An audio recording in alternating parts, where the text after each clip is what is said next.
Future vision study centre Salem. Future vision study centre தங்களை அன்போடு வரவேற்குதுங்க. நாம் இப்போ பார்க்குற வகுப்பு என்ன அப்படின்னா யூஜி டெட்டு பிஆர்டிஇ அதாவது நியமன தேர்வுக்கான வகுப்புங்க. தமிழ் இணையவழி வகுப்பு. சங்க இலக்கியம் புறம் பற்றிய செய்திகளை பார்க்குறோம். அதில் மலைபடு கடாம் பற்றி செய்திகளை பார்ப்போம். ஓகேங்களா? இப்போ 10 பாட்டு நூல்களில் மலைபடு கடாம் அப்படின்னு சொல்கிறது கூத்தராற்றுப்படையில் ஒன்று. அதாவது இதுக்கு இன்னொரு பேர் என்னென்னா கூத்தராற்றுப்படை அப்படின்னு நம்ம சொல்கிறோம். ஓகேங்களா? இந்த மலைபடு கடாம் மலை யானை ஓசை கடாம். மலை யானை ஓசை கடாம். மலையில் எழும் ஓசை யானையின் கன்னத்தில் வடியும் கடாம், அதாவது மதநீர் இரண்டும் ஒப்பிடப்பட்டுள்ளது. இரணிய முற்றத்து பெருங்குன்றூர் பெருங்கௌசியினார் இதை பாடினார். அதாவது மலையில் எழக்கூடிய அந்த ஓசை யானையினுடைய ஓசையை கடாம்னு நம்ம சொல்கிறோம். அப்புறம் கன்னத்தில் வடியும் கடாம் நீர்னா மத நீர். முகத்தில் யானையினுடைய முகத்தில் வடியுதில் அதுக்கும் ஒப்பிட்டு சொல்கிறாங்க. ஓகேங்களா? இரணிய முற்றத்து பெருங்குன்றூர் பெருங்கௌசியினார் இதனை பாடியிருக்காரு அப்படின்ற செய்தி சொல்லப்படுது. ஓகேங்களா? பாட்டுடை தலைவன் யாருன்னா செங்கன்மாத்து வேல் நன்னன் செய் நன்னன். பாட்டுடை தலைவன் யாருன்னா செங்கன்மாத்து வேல் நன்னன் செய் நன்னன் அப்படின்னு சொல்கிறாங்க. இரணிய முற்றத்து என்பது மதுரை அடுத்து உள்ள ஆனைமலை, அதாவது அழகர் மலை பிரதியில் இருக்குது அப்படின்னு சொல்கிறாங்க. ஓகேங்களா? பாட்டுடை தலைவன் யார்? நன்னன் செய் நன்னன். அவன் செங்கன்மாத்து வேல் நன்னன் செய் நன்னன் சொல்கிறாங்க. இரணிய முற்றத்து அப்படிங்கிறது யார் அப்படின்னா என்பது அப்படிங்கிறது என்னென்னா மதுரை அடுத்து இருக்கக்கூடிய ஆனைமலை அழகர் மலை பகுதி அப்படிங்கிறாங்க. நன்னன் ஆண்ட பகுதி எது அப்படின்னா ஜவ்வாது மலை பகுதியும் அதனை சூழ்ந்துள்ள பகுதிகளும் தான் நன்னன் ஆட்சி செய்த பகுதி அப்படின்னு சொல்கிறாங்க. ஓகேங்களா? 583 அடிகளை உடையது இந்த மலைபடு கடாம். எத்தனை அடிகளை உடையது அப்படின்னா கூத்தராற்றுப்படையே, அதாவது ஆற்றுப்படை நூல்களை மிக பெருசுன்னு சொல்லுவாங்க. 583 அடிகளை உடையது. அதாவது ஆசிரியப்பாவால் ஆனது. மலைபடு கடாம் மாந்திரத்து இயம்ப அப்படின்ற அடிகளில் சொல்லால் பெயர் பெற்ற நூல் அப்படின்னு சொல்கிறாங்க. இந்த சொல்லால் இது பெயர் பெற்றிருக்கு. மாந்திரம் கடாம் மாதிரத்து இயம்பு அப்படின்னு சொல்லால் பெயர் பெற்றது அப்படின்னு சொல்கிறாங்க. ஓகேங்களா? அடுத்தது போகலாமா? அடுத்தது பாருங்க, செய்திகள் அப்படின்னு பார்த்தீங்கன்னா மலை தாண்டி ஆறு தாண்டி நன்னன் அடையும் வரை, மலை தாண்டி ஆறு தாண்டி நன்னனை அடையும் வரை வழியில் உள்ள ஊர்கள் காடுகள் மக்களினுடைய இயல்பு விருந்தினரை உபசரிக்கும் முறை நன்னனின் கொடை போன்றவற்றை கூறப்பட்டிருக்குது.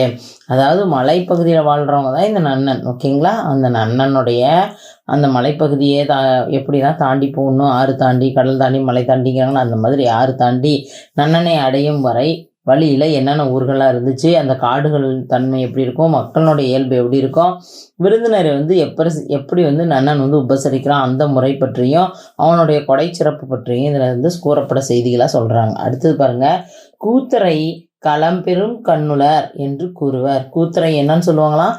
களம்பெரும் கண்ணுலர் அப்படின்னா யாருன்னா கூத்தர் அப்படின்னு மலைபடு கடாத்தில் சொல்கிறாங்க. ஓகேங்களா? அதே மாதிரி காரியுண்டி கடவுள் என கூறுகிறது. யாரை கூறுறது அப்படின்னு பார்த்தீங்கன்னா சிவபெருமானை தான் நம்ம என்னன்னு சொல்கிறாங்கன்னா காரியுண்டி கடவுள் அப்படின்னு சிவனை சொல்கிறாங்க. ஓகேங்களா? இந்த மலைபடு கடாமில். அடுத்தது பண்டைய இசைக்கருவிகள் பற்றி மிகுதியாக கூறும் நூல் எது அப்படின்னு பார்த்தீங்கன்னா இந்த மலைபடு கடாம் தான். நன்னனுடைய தலைநகரம் என்னன்னா செங்கன்மா, இன்றைய செங்கம். நன்னனின் மலை அப்படின்னா நவிரமலை. இதில் அந்த நவிரமலையில் பாயக்கூடிய ஆறு என்னன்னா செய்யாறு, சண்முக நதி அப்படின்னு சொல்கிறாங்க. இன்னைக்கு இருக்கக்கூடிய செய்யாறு அப்படிங்கிறத இந்த பகுதியை அவங்க சொல்கிறாங்க. ஓகேங்களா?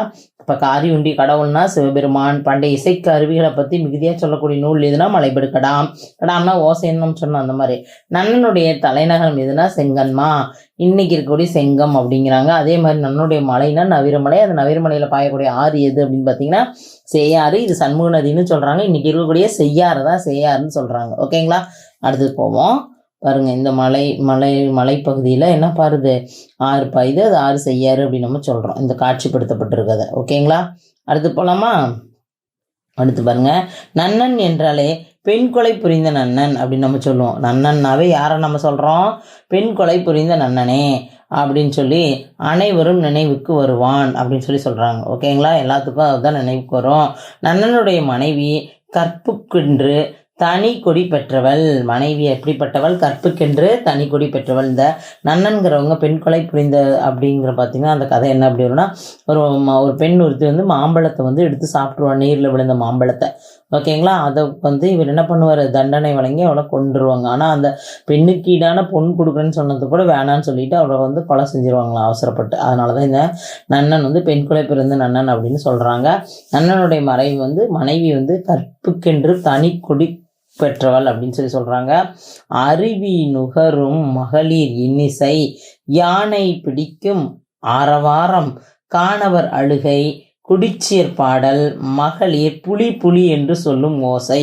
இதெல்லாம் அங்கே அருவியனுடைய நுகரும் மகளிரினுடைய இன்னிசை கேட்கும், யானை பிடிக்கும் ஆரவாரம் கேட்கும், காணவனுடைய அழுகை குரல் கேட்கும், குடிச்சீருடைய பாடல்கள் கேட்கும், மகளிர் புலி புலி அப்படின்னு சொல்லக்கூடிய அந்த ஓசை வந்து கேட்கும் அப்படின்னு சொல்லி சொல்கிறாங்க. அது மட்டும் இல்லாமல் புலிக்கு அஞ்சு ஓடும் பிடியின் ஓசை. பிடினா என்னதுங்க? யானை, பெண் யானை. அந்த யானையினுடைய ஓசை. அடுத்து குரங்குகளினுடைய ஆரவாரம், காணவனுடைய மகிழ்ச்சி ஆரவாரம், யானைப்பாகனுடைய ஓசை, மகளிருடைய கிளி விரட்டும் ஓசை, காளை போர் ஆரவாரம், கடா ஓசை, கரும்பு ஒடி ஓசை, துணை குற்றும் போது பாடும் பாடலுடைய இசை, பன்றி பறை ஓசை, இவை மலையில் எழும் ஓசைகளாகும். இதெல்லாம் நம்ம மலையில் எழும் ஓசைகளாக புலி புலின்னு சொல்கிறது, புலிக்கஞ்சு ஓடுறது, பிடியினுடைய ஓசை, குரங்களுடைய ஆரவாரம், காணவருடைய மகிழ்ச்சி, அதுக்கு முன்னாடி அழுகை பார்த்தோம். அடுத்தது யானைப்பாகனுடைய ஓசை, மகளிர் கிளி விரட்டும் ஓசை, காளை போர் ஆரவாரம், கடா ஓசை, கரும்பு ஓசை, திணை குற்றும் போது பாடும் பெண்களுடைய அந்த பாடல் இசை ஓசை, பன்றினுடைய பறை ஓசை, இதெல்லாம் மலையில் உள்ள எழும் ஓசைகளாக இங்கே சொல்லப்படுது மலைபடுகடாமில். அடுத்தது தோல் படுக்கை பற்றி கூறுகிறது. தோல் படுக்கை வந்து போட்டு விருந்தினரை வந்து உபசரிப்பாங்களாம். ஓகேங்களா? அதனால இந்த தோல் படுக்கை பற்றி இங்கே சொல்கிறாங்க. ஓகேங்களா? அடுத்து மேற்கோளாக காட்டிருக்காங்க பாருங்கள், பாடல் வரிகளை பார்ப்போம். குறமகள் ஆகிய வாழவி வல்சி, மகமுறை தடுப்ப மனைதொரு பெருகுவீர், செருணை முன்பின் குருசில் முன்னிய, பரிசில் மறப்ப நீடிலும் உயிரீர் அப்படின்னு சொல்லி சொல்கிறாங்க. அதாவது குறமகள் என்ன பண்ணுவாங்க, சாப்பாடு செஞ்சு கொடுப்பாங்க அப்படின்ற மாதிரி சொல்கிறாங்க. வல்சினா உணவு அப்படிங்கிறாங்க. இட்டையெல்லாம் பெட்டாங்கு விளைய பெயரோடு, இட்டையெல்லாம் பெட்டாங்கு விளைய பெயரோடு வகிய வியன்கண் இரும்புணம், தலைநாள் அன்ன புகழோடு வழிச்சிறந்து பல நாள் நின்றும் பெருகுவீர், பல நாள் நின்றும் பெருகுவீர் அப்படின்னு சொல்லி சொல்கிறாங்க. அடுத்து பாருங்கள், 10 பாட்டை எழுதிய புலவர்கள் மொத்தம் எத்தனை பேர் அப்படின்னு நம்ம பார்த்தோம்னா 8 பேருங்க. 10 பாட்டு எழுதின புலவர்கள் மொத்தம் எத்தனை பேர்? 8 பேர். ஏன்னா 2 பாடல்களை பாடியவர் 2 பேர். நக்கீரர் வந்து பாடிய நூல் 2 எது அப்படின்னு பார்த்தீங்கன்னா திருமுருகாற்றுப்படையும் நெடுநல்வாடையும். அதே மாதிரி கடியூர் உத்தரகண்ணனார் பாடினது அப்படின்னா பாடிய நூல் எது அப்படின்னா 2. அது என்னென்னா பட்டினப்பாளையும் பெருமானாற்றுப்படையும். ஓகேங்களா? இந்த 2ஐயும் அவர் வந்து பாடியிருக்காரு அப்படின்றாங்க. அடுத்து பாருங்கள், 10 பாட்டு என்ற தொடரை முதலில் பயன்படுத்தியது யார் அப்படின்னு சொல்லி நம்ம பார்த்தோம்னா நன்னூல் உரையாசிரியர் மயிலேநாதர் தான் 10 பாட்டு அப்படின்ற தொடர் வந்து முதல்ல பயன்படுத்தியிருப்பார். மலைக்கு யானையை ஓமித்து அதன் கண் பிறந்த ஓசையை தான் கடாம் என சிறப்பிப்பதனால் இது மலைபடு கடாம் என பெயர் பெற்றது. மலைக்கு வந்து எதை ஓமையாக சொல்லியிருக்காங்க? யானையை வந்து ஓமித்து சொல்கிறாங்க. அதுக்கப்புறம் அந்த யானையிலிருந்து ஓசை பிறக்குதான், அந்த ஓசையை வந்து சிறப்பித்து மலைபடு கடாம் அப்படின்னு பெயர் பெற்றிருக்கு அப்படின்னு சொல்லி சொல்கிறாங்க. ஓகேங்களா? அடுத்தது பாருங்க, அழகை தவிர்த்த வெண்ணறு திறத்த, அழகை தவிர்த்த வெண்ணறு திறத்த மலைபடுகடாம் மாதிரம் தியம்ப என்னும் அடிகள் பாட்டின் பெயர் காரணத்தை புலப்படுத்துகிறது. இந்த அடிகளை வச்சு இந்த மலைபடுகடாம் மாந்திரத்தியம்ப அப்படின்னு நம்ம சொல்கிறோம் இல்லைங்களா, அந்த பாட்டினுடைய அடிகளை வச்சு நம்ம என்ன பண்ணுறோம், அதனுடைய பாட்டினுடைய பெயர் காரணத்தினால இது மலைபடுகடாம்னு அமைஞ்சுது அப்படின்னு சொல்லலாம் அப்படிங்கிறாங்க. நன்னனது குளம் அப்படின்னா வேளிர் குளம். இவர் வந்து தொண்டை மண்டலத்தில் பல குன்ற கோட்டத்து அரசன். மன்னனது குளம் என்ன குளமாக இருக்குது? வேளிர் குளமாக இருக்குது. இவர் வந்து தொண்டை மண்டலத்தில் பல குன்ற கோட்டத்துக்கு அரசனாக இருக்கிறாரு. இவருடைய தலைநகரம் எது அப்படின்னு பார்த்தா செங்கம்மா. இதை இன்னைக்கு இருக்கக்கூடிய செங்கம் அப்படின்னு சொல்லி சொல்கிறாங்க. ஓகேங்களா? ஆற்றுப்படைகளில் இதுவே பெரிய பாட்டு. அதான் 583 அடிகள் இருக்குன்னு சொன்னாங்க இல்லைங்களா, பெரிய பாட்டு. அதாவது கண்ணுலர் ஒக்க தலைவனாகிய கூத்தரை சுற்றத்தோடு திரும்பும் கூத்தன் ஒருவன் ஆற்றுப்படுத்தலால் கூத்தராற்றுப்படையாக இந்நூல் மலைபடுகடாம் என காரணம் குறிப்பும் பெற்றுள்ளது. அதாவது மலைபடு கடாம் அப்படின்னா என்ன அர்த்தம்? யானையை வந்து மலைக்கு ஒப்பிட்டு அந்த யானையிலேருந்து வரக்கூடிய ஓசை வந்து கடாம் அப்படின்னு சொல்லி சொல்கிறதுனால அந்த மாதிரி பேர் வந்துச்சுன்னு ஒரு கருத்து சொல்லப்படுது. இன்னொன்று என்னென்னா, ஒரு பரிசு பெற்று வந்த ஒரு சுற்றத்தாரோடு வந்த ஒரு கூத்தன் வந்து இன்னொரு கூத்தனை பரிசு பெற வர இன்னொரு கூத்தனை பார்த்து ஆற்றுப்படுத்துவது தான் படுத்ததுனால இது என்னன்னு சொல்கிறாங்கன்னா கூத்தராற்றுப்படைன்னு பேர் ஒன்று இருக்குது அப்படின்னு சொல்கிறாங்க. ஓகேங்களா? அடுத்து பாருங்கள், மதம் கொண்ட யானை முழங்குவது போல மலையில் கேட்கும் ஓசைகள். நம்ம தான் இப்போ நிறைய பார்த்தோம் மலையில் கேட்கக்கூடிய அந்த ஓசைகள்லாம். அந்த மாதிரி மதம் கொண்ட யானை என்ன பண்ணால் முழங்குவது போல மலையில் கேட்கும் ஓசைகளை எல்லாம் 56 அடிகளில் தொகுத்து கூறி மலைபடுகடாம் மாந்திரத்து இயம்ப அப்படின்னு 248 என வருவதால் இப்பாட்டு அப்பெயருக்கு உரியதாயிற்று அப்படின்னு சொல்லி சொல்கிறாங்க. ஓகேங்களா? மலையில் இருக்கக்கூடாம்னா ஓசை, மலையில் இருக்கக்கூடிய அந்த மலையை வந்து எதுக்கு யானைக்கு ஒப்பாக சொல்லி மலையில் யானை மதம் பிடித்த யானை எப்படி முழங்குதோ அந்த மாதிரி மலைகளில் நிறைய ஓசைகள் கேட்குது அப்படின்னு 56 அடிகளை தொகுத்து சொல்லி மலைபடுகடாம் மாதிரத்து இடம்ப அப்படின்னு வருதுனால இது இந்த பேர் வந்துச்சு அப்படின்னு சொல்லியும் சொல்கிறாங்க. ஓகேங்களா? அடுத்தது பாருங்க, காரி உண்டி கடவுளாக சிவனை தொழுது செல்லுதல். காரி உண்டி கடவுளாக யாரை தொழுது போகிறாங்க? கூத்தர்கள்லாம் சிவனை தொழுது போகிறாங்க. வழிப்பறி எச்சரிக்கைகள், மலையில் தோன்றும் பல்வேறு ஓசைகள், அரிய வழியர் செல்லும் முறைகள், புதியவர்களுக்காக புல்லை முடிந்து கொண்டே போகும் முறைகள், மலைவாழ் மக்கள் வந்து உபசரித்தல், நன்னனது மூதுரை அடைதல், அதாவது மூதுரை வந்து போய் சேர்றது, அவனது கொடை சிறப்பு ஆகிய நிரலே இப்பாட்டில் கூறப்பட்டுள்ளது. முதல்ல என்ன பண்ணுறாங்க? காரி உண்டி கடவுளான சிவபெருமானை வழங்குறாங்க. வழங்கிட்டு வழி பற்றிய எச்சரிக்கைகள், வழியில் என்னென்ன எதாவது துன்பங்கள் வரலாம், நம்ம கொஞ்சம் ஜாக்கிரதையாக எச்சரிக்கையாக போகணும்னு போவாங்க. மலையில் தோன்றும் பல்வேறு ஓசைகளை பற்றி சொல்கிறாங்க. அடுத்தது அரிய வழியில் செல்லும் முறைகள், அந்த ரொம்ப கஷ்டமான அந்த வழியில் எப்படிலாம் போகணும் அப்படின்னு சொல்லிட்டு போகிறது. அப்படி போகும்போது புதியவர்களுக்காக என்ன பண்ணுவாங்கன்னா புல்லை முடிஞ்சு வச்சுக்கிட்டே போவாங்களாம். ஓகேங்களா? நம்ம பார்ப்போம் இந்த திரைப்படங்கள்லாம் பார்த்தோம்னா வச்சுக்கின்னு கிளையை ஒடிச்சு விட்டுக்கிட்டே போவாங்க அவங்க போன அந்த பாதை தெரியறதுக்காக. அந்த மாதிரி இவங்க புல்லை முடிஞ்சுக்கிட்டே போவாங்களாம். ஓகேங்களா? மலைவாழ் மக்கள் வந்து எப்படிலாம் உபசரித்தாங்க அந்த வழியில் போனவங்க அந்த கூத்தர்களை. அதே மாதிரி வழியை மறந்துட்டா அவங்க கூட்டிகிட்டு போய் விட்டுருவாங்க அப்படின்ற மாதிரி செய்தியெல்லாம் சொல்லப்படுது. நன்னனது மூதுரை இவங்க எப்படி அடைஞ்சாங்க, அதே மாதிரி அவனது கொடைச்சிறப்பு எப்படி இருந்துச்சு, இதெல்லாம் நிரல்படுத்தி பாட்டாக கூறப்படுறது தான் இந்த கூத்தராற்றுப்படை மலைபடுகடாம் பாடல்கள் அப்படின்னு சொல்லி சிறப்பாக சொல்கிறாங்க. ஓகேங்களா? அடுத்தது போகலாமா? அடுத்தது பாருங்கள், மலைக்கு யானையை ஓமித்து அதே தான் திருப்பி சொல்கிறாங்க பாருங்கள். மலைக்கு வந்து யாரை ஓமிக்கிறாங்க? யானையை வந்து ஓமித்து மலையில் உண்டாகும் ஓசைகளே கடாம் என்றும் சிறப்பித்தமையால் இந்நூல் மலைபடுகடாம் என பெயர் பெற்றதுங்கிறாங்க. கடாம்னா யானையின் வாயிலிருந்து ஒழுகும் நீர் தான். அதனால் இது ஆகுவேர் இங்கு ஓசையை உணர்த்திற்று. இது வந்து அதற்கு ஆகி வருவதனால இது என்ன பேர்னா ஆகுவேர் அப்படின்னு சொல்கிற ஓசையை வந்து இது உணர்த்துச்சு அப்படிங்கிற மாதிரிலாம் சொல்கிறாங்க. ஓகேங்களா? அடுத்து இதனை வந்து என்ன மாதிரி சொல்கிறாங்க அப்படின்னா மலைபடு கடாம் மாந்திரத்து இயம்ப உண்ணுவரி 348 வழி உணரலாம். கூத்தன் ஒருவன் பிற கூத்தர்களை ஆற்றுப்படுத்தலால் கூத்தராற்றுப்படை எனப்படுகிறது. ஒரு கூத்தன் இன்னொரு கூத்தனை ஆற்றுப்படுத்தினால் இதை கூத்தராற்றுப்படைன்னு சொல்கிறாங்க. மலையை வந்து யானைக்கு ஓமே சொல்லி அந்த யானையிலேருந்து எழக்கூடிய அந்த ஓசையை வந்து கடாம்னு சொல்கிறாங்க. அதனால் மலைபடு கடாம்னு வருதுன்னு இந்த மாதிரி 2 மாதிரி பெயர்க்காரங்கள் சொல்கிறாங்க. பாருங்கள், ஒரு கூத்தர் இன்னொரு கூத்தரை பார்த்து ஆற்றுப்படுத்துறது இங்கே காட்சிப்படுத்தப்படுது. ஓகேங்களா? அப்படி சொல்கிறது தான் அதனால தான் இது என்னன்னு சொல்கிறாங்க, கூத்தராற்றுப்படைன்னு சொல்கிறாங்க. ஓகேங்களா? இப்போ கூத்தராற்றுப்படையினுடைய உருவம் அப்படின்னு நம்ம பார்க்குறோம். ஓகேங்களா? என்னென்னு பார்த்தோம்னா இது வந்து பொருள் வந்து ஆற்றுப்படை நூல், பாவகை வந்து ஆசிரியப்பாவலாந்து, புலவர் வந்து பெருங்கௌசியனார், இறையமுற்றத்து பெருங்கௌசியனான்னு சொல்கிறாங்க. திணை அப்படின்னு பார்த்தா புறத்திணையை சார்ந்து, அடியல்லை 553 ஆற்றுப்படையிலே மிகப்பெரிய நூல் அப்படிங்கிறோம். அடுத்து தலைவன் யாருன்னா நன்னன் செய் நன்னன். ஓகேங்களா? நன்னன் செய் நன்னன். அடுத்து கூத்தராற்றுப்படையின் உள்ளடக்கங்கள் என்னவா இருக்கும் அப்படின்னு நம்ம பார்த்தோம் அப்படின்னா பார்க்கலாம் பாருங்க. அதாவது கூத்தராற்றுப்படையினுடைய உள்ளடக்கம் அப்படின்னா தொண்டு என்னும் வழக்கு பேரியாளின் இயல்பினை பற்றிய பெருமானாற்றுப்படையில் சொல்றாங்க, விவரிக்கிறது. பேரியாளின் திவவு என்னும் உறுப்பில் 9 என்பதை குறிக்க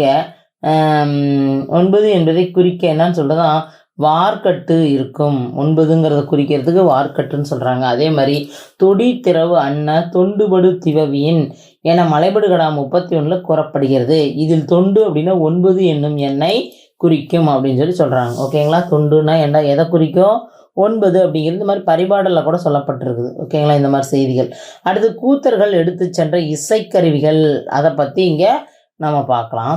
அதாவது இசைக்கருவிகளை தனித்தனியே சிறு சிறு முடிச்சுகளாக கட்டி அவற்றை காவடி மாதிரி இருமருங்களையும் கோர்த்து தொகுதியாக தொங்க விட்டு கூத்தர்கள் எடுத்து செல்வாங்க. இசைக்கருவிகள் எல்லாம் சின்ன சின்ன முடிச்சா கட்டி அதை ரவுண்டோட குண்டு குண்டாக இருக்கும் இல்லைங்களா, அது வந்து எப்படி பண்ணிருக்கான், முடிச்சு காவடி மாதிரி 2 பக்கமும் கட்டி தோளில் சுமந்துக்கிட்டு போவாங்க, தொங்க விட்டு கூத்தர்கள் எடுத்துகிட்டு போவாங்க போகிற வழி பூரா அப்படின்றாங்க. பாருங்கள், இந்த மாதிரி தான் தூக்கிட்டு போவாங்க அப்படின்றாங்க. ஒரு பக்கம் இன்னொரு பக்கமும் சொல்லுதா, மலைபடா கடாம் வந்து ஏற்றியோர் பெருங்கவசியினார். இது வந்து இந்த கூத்தர்கள் எப்படி பொருள்லாம் தூக்கிட்டு போகிறாங்க அப்படிங்கிறது இங்கே காட்சிப்படுத்தப்பட்டிருக்கு. அடுத்து பாருங்கள், இதனை கூறுகின்ற சமயத்தில் சங்க காலத்தில் இசைக்கருவிகள் அனைத்தும் என்ன இருக்கு, பெருங்குன்றூர் கவுசியினார் பட்டியலிட்டு காட்டியிருக்காரு. இதை நம்ம சொல்கிற போது சங்க காலத்து இசை கவிஞர்களுடைய கவிஞர்கள் கருவிகளை வச்சு எல்லாத்தையுமே யார் பட்டியலிட்டிருக்காரு அப்படின்னா பெருங்கவுசியினார் தான் பட்டியலிட்டிருக்காரு. பெருங்குன்றூர் கவுசியினார் தான் பட்டியலிட்டிருக்காரு அப்படின்னு சொல்லி சொல்கிறாங்க. ஓகேங்களா, அந்த இசைக்கருவியினுடைய பட்டியலை பற்றி நம்ம பார்க்கலாம். ஓகேங்களா, கூத்தராற்றுப்படையினுடைய பண்டைய தமிழ் இசைக்கருவிகளை பற்றி நம்ம இங்கே பார்க்குறோம். ஓகேங்களா, வகைப்பாடுகள் அப்படின்னு நம்ம பார்த்தோம்னா தோல் கருவிகளுடைய வகைகளில் எது வருது அப்படின்னா இசைக்கருவியில் தோல் கருவியில் இருக்கக்கூடிய அந்த இசைக்கருவி என்னென்னா, அதாவது தோலால் செய்யப்பட்டு அதன் மூலயமா இசை எழுப்பக்கூடியதான் தோற்கருவி நம்ம சொல்கிறோம். அந்த தோற்கருவியில் இசைக்கருவி என்னென்ன இருக்கா, முழவு, ஆகுழி, பதலை அப்படின்னு 3 இசைக்கருவிகள் இருக்குது. முழவினுடைய விளக்கம் என்னென்னா பறை, ஆகுழினா சிறு பறையாக இருக்கிறது தான் ஆகுழின்னு நம்ம சொல்கிறோம். பதலைனா அதாவது மாக்கினை, தபேலா அப்படின்னு நம்ம சொல்கிறோம். ஓகேங்களா, அதாவது முழவுனா பறை, ஆகுழினா சிறு பறை, பதலைனா மாக்கினை, தபேலா அப்படின்னு சொல்லி சொல்கிறாங்க. இது எல்லாமே தோற்கருவியை சார்ந்தது. அடுத்தது பாருங்கள், துளைக்கருவி அப்படின்னா துளையிட்டு பயன்படுத்தக்கூடிய கருவி தான் துளைக்கருவின்னு சொல்கிறோம். இன்னொரு பேர் இதுக்கு காற்று கருவின்னு சொல்லுவாங்க. அந்த துளையில வழியாக அந்த கோல் வழியாக காற்று உள்ளார் போயிட்டு அதனால் விசை வெளியே வருது இல்லைங்களா, அதனால தான் அது துளைக்கருவிங்கிறோம். என்னென்னலாம் துளைக்கருவிகள் பார்த்தீங்க அப்படின்னா கோடு, தூம்பு, குழல் அப்படின்னு 3 சொல்கிறாங்க. இந்த கோட்டுக்கு வந்து விளக்கம் கொம்பு, அதே மாதிரி இந்த தும்புக்கு வந்து நெடுவங்கியம், அதே மாதிரி குழலுக்கு வந்து புல்லாங்குழல் அப்படின்னா வங்கியம்னா சின்னதாக இருக்கும், குழல்னா சின்னதாக, வங்கியம்னா சின்னதாக இருக்கும். அதே மாதிரி பெருசாக இருந்தால் அது நெடுவங்கியம் அப்படின்னா தூம்புன்னு அப்படின்னு சொல்கிறாங்க. அடுத்து நரம்பு கருவியால் நரம்பால் இழுத்து கட்டப்பட்டு அதை வந்து இசைக்கும் போது நமக்கு வந்து இசை தோன்றுது இல்லைங்களா, அதுதான் நரம்பு கருவிங்கிறாங்க. அந்த காலத்தில் இருந்தது என்னது, யாழ் கருவி. இப்போ தான் அதுக்கு மேலே என்ன வந்துருச்சுங்க, இந்த வீணை, வயலின் இந்த மாதிரிலாம் வந்துருச்சு இல்லைங்களா. அது வந்து என்ன கருவின்னா இன்னிசை யாழ். யாழ் வந்து எப்படிப்பட்ட விளக்கம் சொல்லியிருக்காங்கன்னா இன்னிசை யாழ். அடுத்து கஞ்சக்கருவிகள்னால் பாண்டில், ஜால்ரா அப்படின்னு சொல்லி சொல்கிறாங்க. ஓகேங்களா, அடுத்து போவோம். இப்போ இசைக்கருவிகளை பற்றி பார்த்தாச்சு. அடுத்தது பேரியாழின் இயல்புகள் என்னென்ன அப்படின்னு நம்ம பார்க்குறோம். பேரியாழினுடைய இயல்புகள் இதில் பார்த்தோம்னா கூத்தர்கள் வந்து பேரியாழினுடைய தம்முடைய தாங்கிட்டே வச்சுருப்பாங்க. பேரியாழ் அப்படின்ற ஒரு இசைக்கருவியை தாங்குடைய வச்சுருப்பாங்க அப்படிங்கிறாங்க. தம்முடன் வைத்திருந்தனர் என்று மலைவடுகடாம் வந்து சொல்லுது. அந்த பேரியாழில் முறுக்கிய நரம்புகள் இருக்கும், வருகின் கதிர்கள் போன்ற துளைகள்லாம் இருக்கும், கன்னிகள் இருக்கும், பத்தல் இருக்கும், யானை கொம்பினாலான யாப்பு, பொல்லம் பொத்தப்பட்ட போர்வை, உந்தி இந்த மாதிரி கொண்டிருக்கும் என்று விரிவாக கூறப்படுகிறது. பேரியாழ் வந்து எப்படி இருக்கும் அப்படின்ற அதனுடைய இயல்பை வந்து விரிவாக இந்த மலைபடுகடாத்தை சொல்கிறாங்க அப்படின்றாங்க. அடுத்து பாருங்கள், மலைப்பாதையின் காட்சிகள். அதாவது அந்த நன்னனா வந்து பார்க்குறாங்க, அவங்க ஊர் அடையிறதுக்குள்ள அந்த வழியில் வந்து நிறைய ஆறு, மலை இந்த மாதிரி பாதைகள்லாம் கடந்து தான் போகணும் அப்படின்னு நம்ம சொன்னோம் இல்லையா, அந்த மலைப்பாதையினுடைய காட்சிகளை வந்து இங்கே பார்க்கலாம். ஓகேங்களா, புதிய பாதையில் ஆங்காங்கு பன்றிகளை பிடிப்பதற்காக பன்றி பொறிகள் வைக்கப்பட்டிருக்கும். பன்றிகளை பிடிக்கிறத குழி பறித்து வச்சுருப்பாங்க. ஓகேங்களா, அதுதான் பன்றி பொறிகள். அந்த வைக்கப்பட்டிருக்க பன்றி பொறிகளில் பரல் கற்கள் நிரப்பிய குழிகள், பாம்புகள் மறைந்திருக்கும். அதில் வந்து பரல் மாதிரி சின்ன சின்ன கல்லெல்லாம் நிறைஞ்சிருக்கும். அந்த கல் நிறைந்த அந்த குழியில் என்ன மறைஞ்சிருக்கும்னா பாம்புகள் வந்து மறைஞ்சிருக்குமா. அதே மாதிரி திணைப்புணத்தை காக்கும் குறவர்கள் வந்து யானைகளை விரட்ட விடும் கவன் கற்கள் மேலே படாமல் கவனமாக செல்ல வேண்டும். திணைப்புணத்தை காக்கக்கூடிய குறவர்கள்லாம் என்ன பண்ணுவாங்க அப்படின்னா யானையை மிரட்டுறதுக்கு வேற பக்கம் இருந்து என்ன பண்ணுவாங்க, கவன்கள்னா என்னது, அந்த வில்லு விடுவாங்களே, அதாவது உண்டி வில்லுன்னு நம்ம இப்போ சொல்லுவோம், அதில் வந்து கல் வச்சு அப்படியே இழுத்து விடுவாங்க, அதுதான் கவன் கற்கள் அப்படின்னு சொல்கிறோம். அந்த உண்டி வில்லிருந்து அடிக்கக்கூடிய அந்த கல்லுக்கு பேர் தான் கவன் கற்கள். அந்த கவன் கற்களை மேலே படாமல் நம்ம கவனமாக போகணும். அதாவது நம்ம திணைப்பணம் காக்க போகக்கூடிய குறவர்கள்லாம், ஓகேங்களா, யானைன்னு நினச்சி கல்லில் நம்மளே அடிச்சிருவாங்க அப்படின்ற மாதிரி கவனமாக இருக்கணும் அப்படின்றாங்க. அதுதான் இந்த பாருங்க, இந்த மாதிரி மலைப்பாதை வழியாக அவங்க போகும்போது நிறைய ஆபத்துக்கள் இருக்குது, இந்த மாதிரி கல் விட்டு எரியறதுக்கு வாய்ப்புகள் இருக்குது அப்படின்னு சொல்லி காட்சிப்படுத்தியிருக்காங்க. அடுத்து பார்த்தீங்கன்னா காட்டாற்று வழியில் வழுக்கும் இடங்கள். பாருங்கள், அந்த காற்று ஆறு பாய்ஞ்சு போயிட்டே இருக்கும், அந்த வழியாக போனால் பாசம் பிடிச்சி போய் வழுக்க வாய்ப்புகள் நிறைய இருக்குது, அதனால கவனமாக காலை வச்சு போகணுங்கிறாங்க. அவற்றை கவனமுடன் கடக்க வேண்டும் அப்படிங்கிறாங்க. மலைக்காட்சியில் ஈடுபட்டால் வழிகள் மாறிவிடும். மலைக்காட்சியில் பார்த்தீங்கன்னா நம்ம போனோம் அப்படின்னா வழியில் என்ன ஆகிடும், நமக்கு எல்லாம் ஒரே மாதிரி செடி கொடிகளாக இருக்கனால பாதை மறந்து போயிடும். எனவே செல்லும் வழியில் கவனமுடன் பார்த்து செல்லணும், எல்லாம் வழி மாறி எங்கேயாச்சும் வேறு பக்கம் போயிடுவோம் அப்படின்னு சொல்லி சொல்கிறாங்க. ஓகேங்களா. அடுத்தது பாருங்கள், இரவில் குகையில் தங்கி கொள்ளலாம். இரவில் என்ன பண்ணணும், பயணம் பண்ணக்கூடாது, குகையில் தங்கிக்கணும். வழி மாறி துன்புறுவோருக்கு மலைக்குறவர்கள் உதவுவார்கள். இரவில் அவங்களுடைய குகையில் தங்கிறதுக்கு உதவுவாங்க மலைக்குறவர்கள். வழி மாறி யாராவது போயிட்டாங்கன்னா அவங்களுக்கு உதவி செய்வாங்க. செல்லும் வழியில் பல நடுக்கற்கள் இருக்கும், அதாவது இறந்தவர்களுக்காக நடப்படக்கூடிய நடுக்கற்கள்லாம் நிறைய இருக்கும் அப்படிங்கிறாங்க. புதியவர்கள் திரும்பி வர வழி தெரிந்து கொள்வதற்காக என்ன பண்ணுவாங்க, புல்லை முடித்து வழி நெடுக இட்டு செல்வார்கள் அப்படின்னு செல்லும் வழியிலெல்லாம் புல்லை என்ன பண்ணுவாங்க, முடித்து போட்டுக்கிட்டு போவாங்க அப்படின்றாங்க. பாருங்கள், இந்த மாதிரி இந்த புல் செடிகள் நிறைந்த அந்த நதிகள் நிறைந்த காட்டு பகுதியாக இருக்கும் அப்படின்னு சொல்லி காட்சிப்படுத்திருக்காங்க. மலைப்பாதை காட்சி எப்படி இருக்கும்ன்ட்டு. அடுத்து பாருங்கள், அதை தான் சொல்கிறாங்க என்னென்னு. படுத்து வைத்தன்ன பாறை மருங்கில் எடுத்து சிறுதன்ன இட்டாரம் சிறுநெறி வழிகளும் அமைந்திருக்கும் இவற்றை கடந்து சென்றால் நன்னன் காணலாம். இந்த மாதிரி இருக்கக்கூடிய மலைப்பாதைகளை கடந்து போனீங்கன்னா நன்னனை பார்க்கலாம். நன்னன் என்ன பரிசாக கொடுப்பார்னா பொற்றாமரையும் அணிகலன்களும் விருப்பமுடன் நல்குவான் என்பதன் மூலம் நன்னனினுடைய கொடை சிறப்பு நமக்கு புலப்படுது. பாருங்கள், பொன்னாலான தாமரையும் கொடுக்குறாங்க, அணிகலன்களாம் கொடுக்குறாங்க. இதெல்லாம் கொடுக்கும் போது அவனுடைய சிறப்பை நம்ம நல்லா கொடை சிறப்பை தெரிஞ்சுக்கலாம் அப்படின்றாங்க. அடுத்து பார்த்தீங்கன்னா கூத்தராற்றுப்படையின் மரபு குறிப்புகள். கூத்தராற்றுப்படையினுடைய மரபு குறிப்புகள் அப்படின்னு சொல்லி என்னன்னு பார்ப்போம். 8ற்கு அடுத்தபடியாக என்ன இருக்குது, 9 என்பதற்கு எண்ணு பெயர் தொண்டு என்னும் சொல்லே என்பதை கூத்தராற்றுப்படை வழி அறியலாம். 8க்கு அடுத்து இருக்கக்கூடிய 9 அப்படின்ற எண்ணு பெயருக்கு தொண்டுன்னு ஒரு பொருள் இருக்குது அப்படின்னு எதன் மூலயமா நம்ம தெரிஞ்சுக்கலாம் அப்படின்னா கூத்தராற்றுப்படையை நம்ம தெரிஞ்சுக்கலாம் அப்படிங்கிறாங்க. தமிழர்களுடைய இசைக்கருவியான யாழின் உறுப்புகளை கூத்தராற்றுப்படையின் மூலம் அறிய இயலுகின்றது. யாழினுடைய உறுப்புகளையும் கூத்தராற்றுப்படை மூலமா நம்ம தெரிஞ்சுக்கலாம் அப்படின்றாங்க. தற்காலத்தில் புதிதாக தோன்றியுள்ள இலக்கிய வகைமகளுள், இந்த காலத்தில் புதுசாக தோன்றி இருக்கக்கூடிய இலக்கிய வகைமகளுள் பயண இலக்கியமும் ஒன்று. ஒரு இடத்தின் தன்மை, செல்லும் வழியின் நிலை, செல்லும் வழியில் உள்ள ஊர்கள், மக்கள் வாழ்க்கை நிலை, உணவு முறைகள், விருந்தோம்புதல் பண்பு முதலியவற்றை செய்திகள் பயண நூல்களின் விவரிக்கப்பட வேண்டும். அதாவது தற்காலத்தில் புதுசாக தோன்றின இலக்கிய வகையில் பயண இலக்கியம் ஒன்று அப்படிங்கிறாங்க. அது மாதிரி ஒரு இடத்தினுடைய தன்மை, செல்லக்கூடிய வழியினுடைய நிலைகள், அதே மாதிரி செல்லும் வழியில் உள்ள ஊர்கள், மக்கள் வாழ்க்கை நிலை, உணவு முறைகள், விருந்தோம்பல் பண்பு முதலியெல்லாம் செய்திகள்லாம் எதில் சொல்லியிருக்காங்க, பயண நூல்கள் விரிவிக்கப்பட வேண்டும். அதில் விரிவாக பயண நூல்களை படித்தாவே இது எல்லாத்தையும் நம்ம தெரிஞ்சுக்கிற மாதிரி அந்த பயண நூல் அமைய வேண்டும் அப்படின்ட்டு சொல்கிறாங்க. ஓகேங்களா. இக்குறிப்புகள் அனைத்தும் பதிவு செய்யப்பட்டுள்ள ஆவணங்களாக ஆற்றுப்படை நூல்கள். இது எல்லாத்தையும் பதிவு செய்யப்பட்ட ஆவணமாக என்ன இருக்குது அப்படின்னா ஆற்றுப்படை நூல்கள் அமைஞ்சிருக்கு அப்படின்னு சொல்லி சொல்கிறாங்க. எனவே பயண இலக்கிய முன்னோடியாக எது இருக்குது அப்படின்னா ஆற்றுப்படை நூல்கள் தான் இருக்கும்.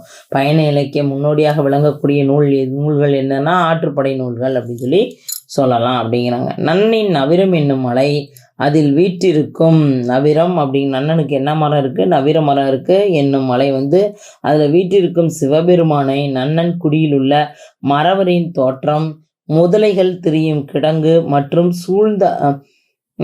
சூழ்ந்த அவரது பழமை வாய்ந்த ஊரின் இயல்பு. அதாவது கிடங்குகள் சூழ்ந்த அவரது பழமை வாய்ந்த ஊரின் இயல்பெல்லாம் இங்கே சொல்கிறாங்க. ஓகேங்களா.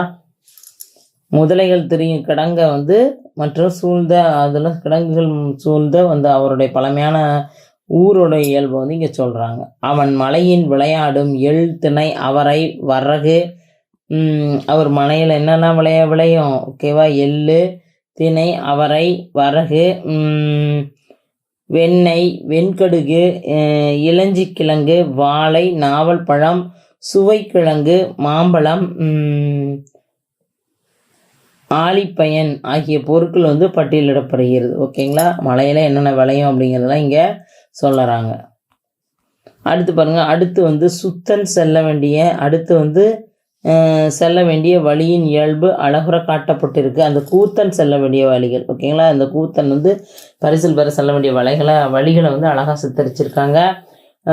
ஊழின் அன்ன ஒன் செங்காந்தல் ஞாழல் கழித்த புதுமுகை உன் செத்து அறியாது எடுத்த புன்முறு சேவல் ஊன் அண்மையின் உண்ணாது உருக்குதென அப்படின்னு சொல்லி சொல்றாங்க. அடுத்து பாருங்க, என்னும் அடிகள் கூறப்படும் செங்காந்தலில் சிவந்த மொட்டுக்களை, செங்காந்தல் இருக்கக்கூடிய அந்த சிவந்த மொட்டுக்களை வந்து இறைச்சி துண்டுகள் என எண்ணி எடுத்து சென்ற ஏமாந்த பறவைகள் அவற்றை கைவிட்ட செய்தி எண்ணி மகிழத்தக்கது. அதாவது செங்காந்தல் மலர்கள் பூத்திருக்குமா அந்த நன்னனுடைய ஊரில். அப்போ வந்து அந்த செங்காந்தல் மலர்களை பருந்துவில் என்ன நினச்சிக்குமா, இறைச்சி துண்டு தான் அப்படின்னு நினச்சிக்கிட்டு தவறுதலாக அதை வேகமாக பறித்து அந்த இடத்துலேருந்து எடுத்துகிட்டு ஓடி போயிருமா. ஆனால் அங்கே போய் வச்சு சாப்பிட்லான்னு எடுத்து பார்க்கும்போது அதில் என்ன இருக்காது, எந்த ஒரு தசை பிண்டம் எதுவுமே தசைகள்லாம் இருக்காது, வெறும் பூவாக இருக்கும். அப்புறம் அந்த உணவு அவங்க சாப்பிட்றதுக்கு உகந்ததாக இல்லாததுனால மேலேருந்து தூக்கி போட்டுருமா அந்த செங்காந்தல் பூவை. அந்த மாதிரி சிறப்புடைய நாடு அப்படின்னு சொல்லி சொல்கிறாங்க. அடுத்து மேலும் மலையில் செல்லும் போது ஏற்படும் இடையூறுகள், அவற்றுக்கு மலையில் செல்லும் போது என்னென்ன ஏற்படும் இடையூறுகளும் அவற்றிலிருந்து தப்பும் வழிகளும் பேசப்படுகின்றது. இந்த மலைபடுகடாமல் மலையில் போகும்போது என்னென்ன பிரச்சனைகள்லாம் வரும், அதை எப்படியெல்லாம் தீர்க்கணும் அப்படிங்கிற செய்தியும் சொல்லப்பட்டிருக்கு. ஓகேங்களா, அதுதான் கைப்பினி விடாது பைப்பய களிமின் என ஒருவரது கையை மற்றவர்கள் விடாமல் பிடித்து கொண்டு மெல்ல செல்லுங்கள் என்று கூறும் அழகு நினைக்கத்தக்கது. அதாவது மலையில் ஏறும்போது 2-3 பேர் நிறைய பேர் போனாங்க அப்படின்னா அவங்க கையை கோத்துட்டு போனால் கொஞ்சம் ஒரு பேலன்ஸ் கிடைக்கும். அதனால வந்து என்ன பண்ணுங்க, ஒருத்தர் கையை கோத்துட்டு விடாமல் ஏறி போங்க அப்படின்னு சொல்லி சிறப்பாக சொல்கிறாங்க. மலையில் ஏறி போகிறவங்க அப்படி தான் போகணும் அப்படின்னு சொல்லி சொல்கிறாங்க. ஓகேங்களா, அடுத்தது வழியில் செல்பவர்கள் ஆய மகளிர் தங்கட்கு. வழியில் போகிறவங்க ஆய மகளிர்கள் என்ன பண்ணுவாங்க, தங்கட்கு சமைத்த பாச்சோறும் பாலையும் கொடுத்து தோளால் ஆன படுக்கைகளையும் கொடுப்பதை வந்து இங்கே சொல்லுது. அதாவது வழியில் போகிற போகிறவர்களுக்கெல்லாம் கூத்தர்களுக்கெல்லாம் என்ன பண்ணுவாங்க, ஆய் மகளிர்கள் வந்து தாங்கள் சமைத்த சாப்பாட்டோடு பால் சோறு கொடுப்பாங்க, பாலையும் கொடுப்பாங்க, அப்புறம் தோளாலான படுக்கையை வந்து அவங்களுக்காக கொடுத்துருவாங்க அப்படின்னு சொல்லி சொல்கிறாங்க. ஓகேங்களா, அடுத்து பாருங்க, பாலும் மிதவையும் பன்னாடு பெருகுவீர். அந்த பாடலடிகள் தான் இங்கே சொல்கிறாங்க. பாலும் மிதவையும் பன்னாடு பெருகுவீர் நுயும் மயிர் அடங்கிய சேக்கை அன்ன மை உரித்து இயற்றிய மிதி அதன் பள்ளி என்னும் அடிகளால் அறியலாம். அதாவது இந்த பாலும் மிதவையும் பண்ணாது பெருகுவீர் தூய்மயிர் அடங்கி சேக்கை அன்ன மெய் உரித்து இயற்றிய மிதியன் பள்ளி அப்படின்ற அடிகள் வந்து சொல்லப்படுது அப்படின்றாங்க. அடுத்து பாருங்க, செய்யாற்றின் கரையில் அமைந்த நன்னனை நம்ம ஏற்கனவே சொன்னோம். செய்யாறு, இப்போ இருக்கக்கூடிய செய்யாறு தான் நவிரமலையில் இருக்கக்கூடிய ஆறு அப்படின்னு சொல்லி சொல்கிறோம். அந்த செய்யாற்றினுடைய கரையில் அமைந்த நன்னனின் பழம்பெருமை வாய்ந்த ஊர் நிதியம் வணங்கின் நெகிழி பதியல அறியா பழங்குடி நெகிழி என்னும் அடிகளால் பேசப்படுகிறது. இந்த அடிகளால் வந்து இது வந்து சிறப்பாக சொல்கிறாங்க அப்படின்னு சொல்லி சொல்கிறாங்க. ஓகேங்களா, அடுத்து பாருங்கள். ஓகேங்களா, இதோட நன்னன் அதாவது நம்ம மலைபடுகடாவுடைய செய்திகள் அனைத்தும் நிறைவடைஞ்சதுங்க. நம்ம பயிற்சி வினாக்கள் பார்க்கலாம். ஓகேங்களா, அதாவது மலைபடுகடாமில் களம்பெரு கண்ணூல் அப்படின்னு யாரை சொல்கிறாங்க அப்படின்னு பார்த்தீங்கன்னா கூத்தர்களை வந்து சொல்கிறாங்க அப்படின்றாங்க. காரியுண்டி கடவுள்னு யாரை கூறப்படுது அப்படின்னு சொல்லி பார்த்தீங்கன்னா சிவபெருமானை தான் காரியுண்டி கடவுள் அப்படின்னு சொல்லி சொல்லுவாங்க. அவரை வந்து வணங்கிட்டு தான் போவாங்க அப்படின்ற மாதிரி சொல்லுவாங்க. அடுத்தது நன்னனுடைய நவிரமலையில் உள்ள ஆறு எது அப்படின்னு நம்ம பார்த்தோம்னா செய்யாறு. இந்த செய்யாறு அப்படிங்கிறது சண்முக நதின்னு சொல்லுவாங்க, இன்றைய செய்யாறுன்னு சொல்லுவாங்க. மலைபடுகடாத்தில் குறிப்பிடக்கூடிய துளைக்கருவிகள் அதாவது காற்றுக்கருவிகள் என்னன்னு பார்த்தீங்கன்னா கோடு, தூம்பு, குழல் அப்படிங்கிறது தான் இங்கே துளைக்கருவிகளாக கூறப்பட்டிருக்கு. அடுத்து பார்த்திங்கன்னா பயண இலக்கிய முன்னோடியாக விளங்கும் நூல் எது அப்படின்னு சொல்லி கேட்டால் ஆற்றுப்படை நூல்கள் தான். பயண இலக்கிய முன்னோடியாக விளங்கும் நூல்கள் எதுனா ஆற்றுப்படை நூல்கள் தான்.